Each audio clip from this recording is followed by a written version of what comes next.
Sampaio também é docente do mestrado profissional do IPF, docente também do mestrado doutorado acadêmico. Contratado recentemente. Contratado recentemente, 30 anos, não?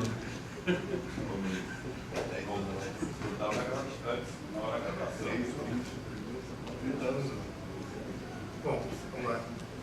Tem que ficar aqui perto, né?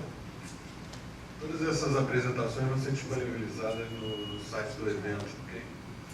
Ok, bom, obrigado, agradeço a organização pelo convite. Bom, eu fui convidado para falar sobre instrumentação e magnetismo, então montei algo que fosse bem simples, né, para estudantes de pós que não são da área, então algo bem tranquilo, mas para chamar a atenção dos problemas envolvidos e dar um panorama geral sobre, por exemplo, vou falar sobre materiais magnéticos de maneira bem breve, né, o que tem de interessante, e também sobre medidas de magnetização. Tá? Então, inicialmente, curiosidade, né? O campo magnético ele é de longo alcance, né? Então essa é uma característica fundamental, né, dos materiais magnéticos e das propriedades, né, que são utilizadas, as aplicações. E isso é até uma experiência que a gente tem de criança, né, de brincar com ímãs, e a gente vê que não tem nenhuma corda, nenhuma mola ligando um pedaço ao outro, a gente sente atração, né, ou repulsão. Né? Então, isso é uma coisa que chama atenção já desde muito tempo. Né? Então, isso foi usado, né, ao longo da nossa história, da nossa sociedade, né, para fazer a navegação, orientação, né, ao longo do planeta. E também, né, serve também como o campo magnético serve como uma proteção natural da superfície, né, de partículas que vêm do cosmos, né? E isso protege a superfície, então isso participou também da evolução da vida na Terra. Então, o magnetismo é fundamental sobre vários aspectos, principalmente no caráter longo alcance. Bom, uma outra curiosidade é que quase toda a informação que a gente tem, né, produzida na nossa sociedade contemporânea, está armazenado, né, em mídia magnética. Então, isso chega a alguns anos atrás, pelo menos a 92% de toda a informação existente. Então, o magnetismo vai longe. Então, outra curiosidade, né, e tal como aconteceu na eletrônica, né, dos transistores, das válvulas até os transistores, como mostrou o Hermann, aqui também a miniaturização acontece. Né? Então, por exemplo, isso aqui é um disco duro onde se grava a informação no computador. Então, vocês vejam, né, o tamanho do disco, né? Essa aqui é uma outra geração, essa aqui é uma outra geração mais recente. Então, a miniaturização também está presente, né, nos materiais magnéticos. Então, né, não só o tamanho do disco, mas a quantidade de informação, a densidade de gravação magnética, né, vem aumentando. Então, essa tendência de miniaturização também ocorre. Então, agora, algumas palavras sobre materiais magnéticos, né, de maneira bem introdutória. Então, né, a origem do magnetismo, né, dos materiais está concentrada no íon.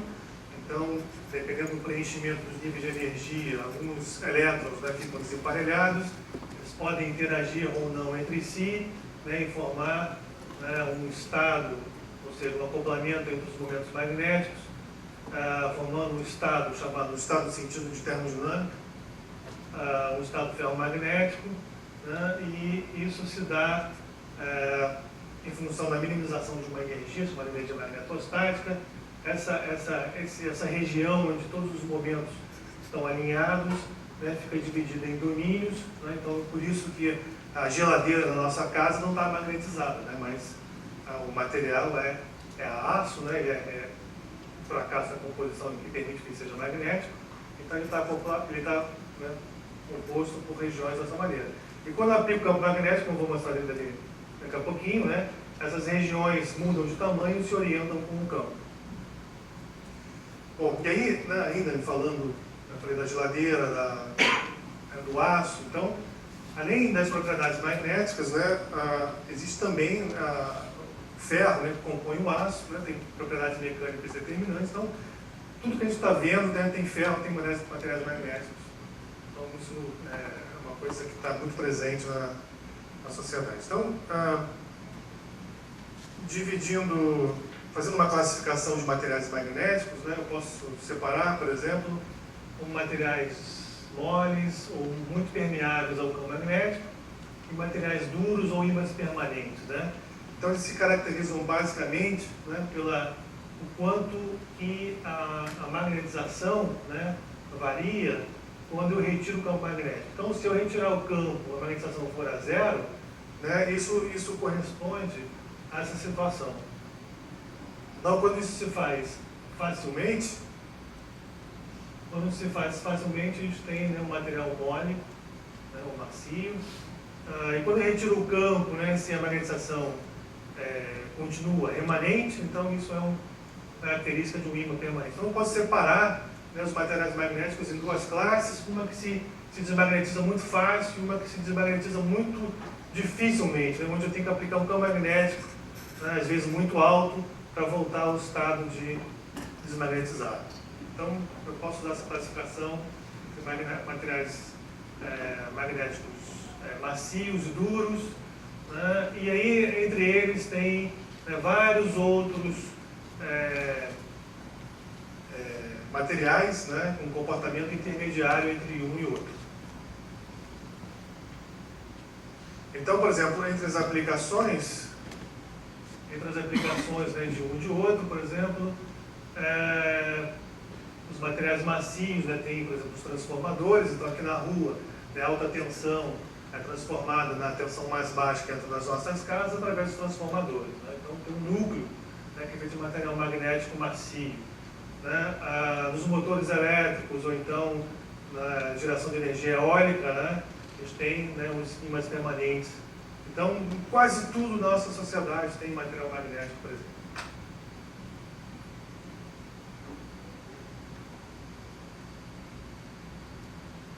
Aqui. Bom, então, o que acontece com a aplicação de campo magnético, né? A gente sai de uma situação onde, por exemplo, está desmagnetizado. Então, eu posso ter, por exemplo, uma situação em que o material está dividido em vários domínios. A aplicação de campos vai se modificando até que aqui em campo alto tem um único domínio, né? Todos os momentos estão paralelos. Uma região entre um domínio e o outro tem uma chamada parede de domínio, que é a separação entre as duas regiões. E aqui tem uma transição, existem vários tipos de paredes de domínio, né, com várias configurações diferentes, que é chamada parede de Bohr. Então, a orientação vai mudando de uma região para outra. Ímãs permanentes, né, basicamente tem, né, um campo ele resta magnetizado, tem um campo forte, que é caracterizado por esse produto, né, da remanência do campo coercivo, campo necessário para desmagnetizar. Exemplo de vários materiais, os mais antigos, né, os ferritas, bários, por exemplo. Os mais modernos, né, são os neodímio ferro boro, níquel de neodímio ferro boro. Então, isso aqui é a eficiência ao longo do tempo, né? Então, a gente está, por exemplo, no momento de performance muito grande. Então, isso permitiu, por exemplo, os headphones, né, diminuíssem de tamanho, justamente porque a performance dos ímãs, né, aumentaram muito, então posso ter um ímã menorzinho também. E aí, né, o que acontece quando é aplicado o campo magnético? Então, essa aqui é a configuração de domínio que a gente tem em campo zero. Aí eu vou aplicando o campo, né, a região que está, o campo que está aplicado nessa direção, por exemplo, para cima. Então, essas regiões de magnetização para cima são favorecidas. E aí a gente tem, por exemplo, a saturação, né, o campo saturado. E aí, voltando, a gente tem situações intermediárias, onde eu vou mexendo com as regiões que tem magnetização de um lado e do outro. Bom, então, basicamente a gente tem isso, né? Então, tem dois tipos de comportamento, e aí eu posso medir, quer dizer, posso caracterizar os tipos de material magnético pelo comportamento que eles têm sujeito ao campo magnético. ou se desmagnetiza fácil ou se desmagnetiza difícil, né? E entre eles tem todo, entre os dois comportamentos tem toda uma classe de materiais. Por exemplo, aqui eu vou mostrar, não vou mostrar, o vídeo não funcionou, não sei porquê, mas são nanofios de cobalto, 50 nanômetros de diâmetro. Não sei porquê, mas aqui deveria... Não vai funcionar.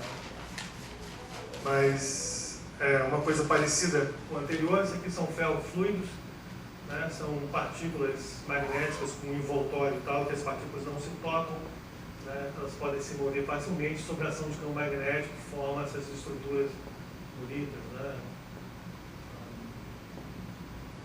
O anterior era uma coisa que era um filme que mostrava esse tipo de organização. E ainda na tendência de miniaturização, tem ainda outros tipos de materiais magnéticos, alguns foram mostrados, né, aqui ao longo da conferência. Então tem filmes finos, tão finos que pode ser uma monocamada, né, uma multicamada, uma cunha, deposição oblíqua, anos pilares, como o Rubem vai falar. Então tem vários tipos, né,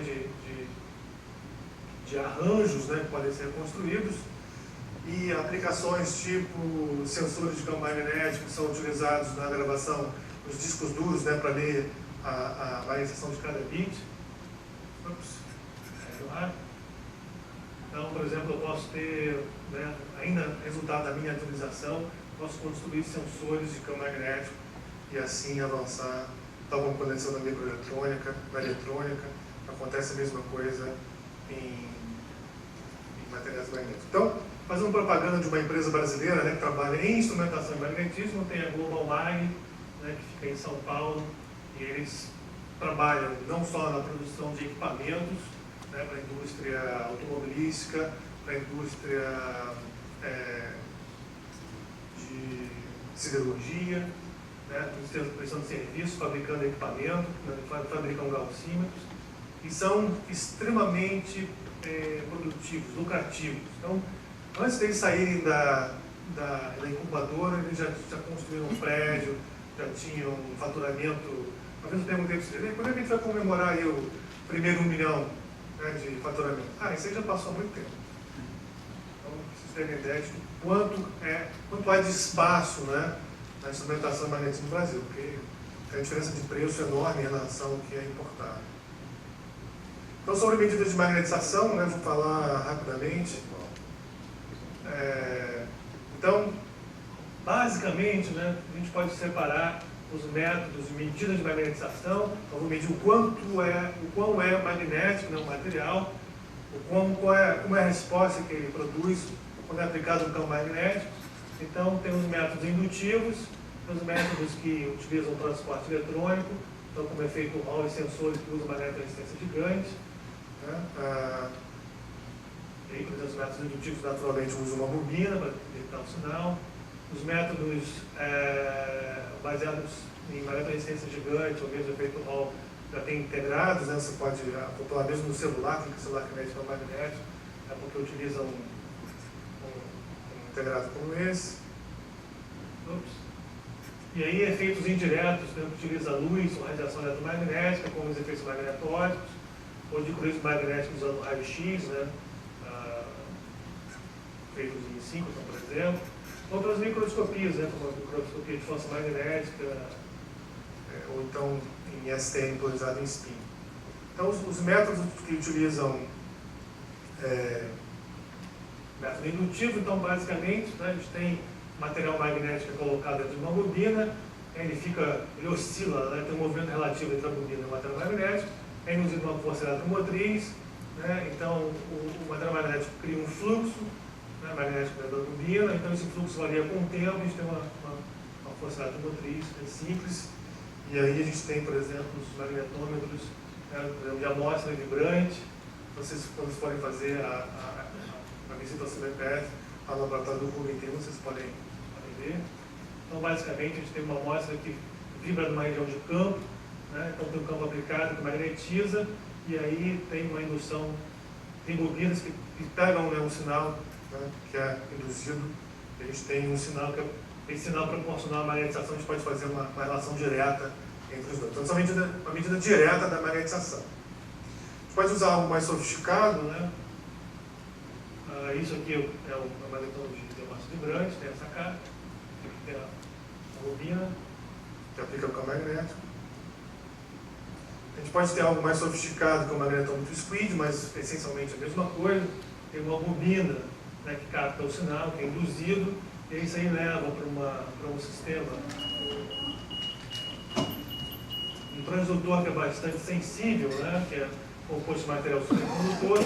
Esse material supercondutor é composto ainda com duas junções isolantes, chamado de squid, e a corrente crítica, né, ou seja, a corrente a qual esse sistema passa de supercondutor para normal, varia com o fluxo aqui dentro, então a gente pode acoplar o sinal induzido, né, para uma outra bobina, e aí aplica um fluxo aqui dentro. E o que tem de bacana, né, é que essa inclinação muito grande, né, então quando o fluxo varia um pouquinho, né, a variação de corrente crítica e de voltagem aqui é muito grande, então nos permite, né, trazer uma pequena variação de magnetização, uma pequena variação de fluxo, uma grande variação de sinal. Então, por isso que ele é muito sensível. Então, isso aqui vocês podem também ir visitando, ver, né, como é que cada tem o magnetômetro squid. Aqui para medidas de suscetibilidade, né, a gente tem na verdade, a bobina, e aí duas bobinas bobinadas em oposição.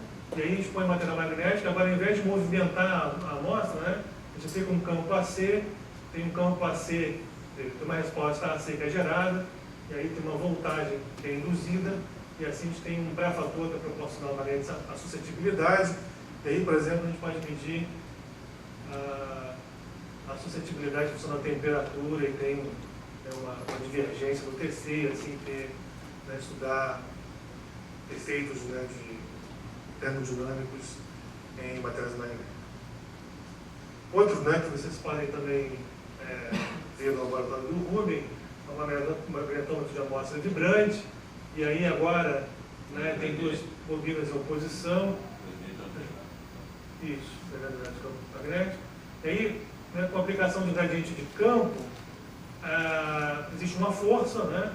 Então, com uma magnetização constante na posição, então o gradiente de campo é que vai mandar. Então tem uma força, então aplicando esse gradiente AC, isso aqui se desloca, e aí tem, né, se a gente fizer isso com a frequência de ressonância de uma haste, a gente tem uma resposta máxima. E aí, aqui tem o material piezoelétrico, que na época, isso foi feito, vocês vão ver lá no laboratório do Rubin, deve ser a mesma coisa. A gente pegava essas agulhas, né, de toca-disco, e a agulha tem um material piezoelétrico.